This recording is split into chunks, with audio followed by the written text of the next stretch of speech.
It is. It's much wider than gender. And I think depending on where you are in the world, you might have a different perspective of diversity. And I would think that, in the US, I think there are still folks that think of diversity as race, gender, ethnicity, sexual orientation is definitely in there. Age, more the traditional dimensions of diversity is what you hear. But the more we go global, the more we see not only multicultural, but I think there's a lot of workplace dimensions of diversity that come forward. Thinking styles, working styles, the way you communicate. Are you an introvert? Are you an extrovert? What type of personal habits you have, recreational habits, all of those things play out into the workplace. Diversity to us is much broader. So I think we try to share with our managers that it's intellectual diversity, it's all of the organizational dimensions, it's all of the personal dimensions, and sort of all the choices you've made in your life make you who you are, and that's why you're valuable to the firm. I think financial services has historically been sort of a white male dominated type of industry, and I think the more diversity of perspective and idea that we can have at the table, we just get to a better place. I think about all the times I've worked in homogeneous teams versus diverse teams. The diverse team always seems to come up with the better solution or have the better ideas, because when you have a diverse team, members will challenge each other a little bit more.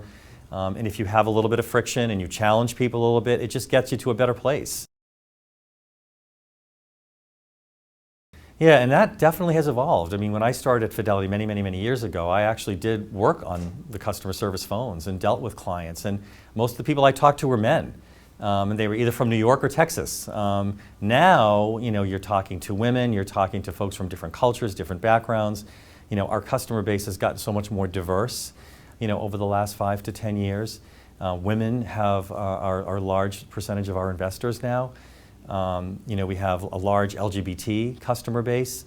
We actually created an estate planning seminar for LGBT consumers, and we actually launched it in our Park Avenue branch in New York just recently, and that has started to take off across the country in some of our other offices. So, that was an untapped market for us. We knew we had, LGBT customers, but with all the law changes and all the things that have happened within the U.S., we needed to equip our reps to make sure they were able to understand what those needs were. So this has been very helpful for that. Similar to financial services, I think technology has always been considered a white man's world. And so there have never really been a lot of role models for women, or for others, as a matter of fact, to see themselves being successful in technology.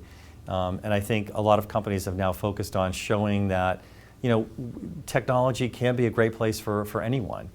We just have to make sure that our cultures are ready to embrace that. I think there has to be examples of success for people to want to come in and work for us. And so I think having more senior women leaders in technology and other folks, I think will help us a lot in attracting more diverse talent.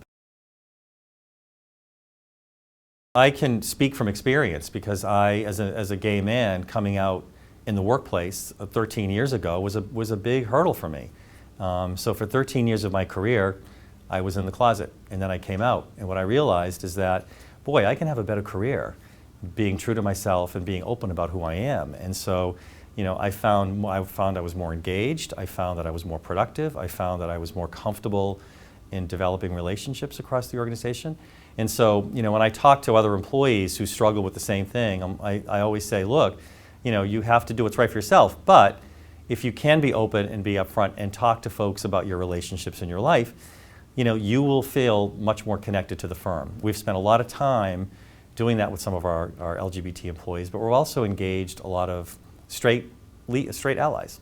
We had a whole campaign last year to engage straight allies in this work, and we have a lot of senior leaders who have stepped forward to talk about the importance of this for them, and have gone out into our sites and talked about the importance of it, and that has given more visibility to it. And a perfect example now is Steve Neff, who's our Chief Technology Officer, has now stepped up to be the executive sponsor of our LGBT employee resource group, Fidelity Pride.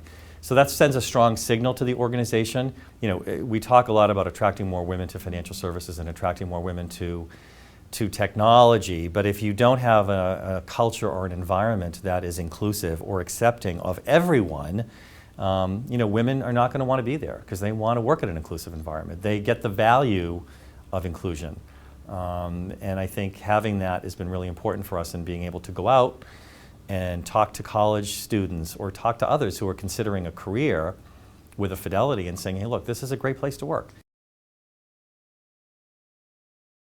We have a big site here in Ireland. We have a very large site in India and also in China. So when you think about those three locations in and of itself, three very different cultures, different parts of the world, and then you have all the folks back in the US.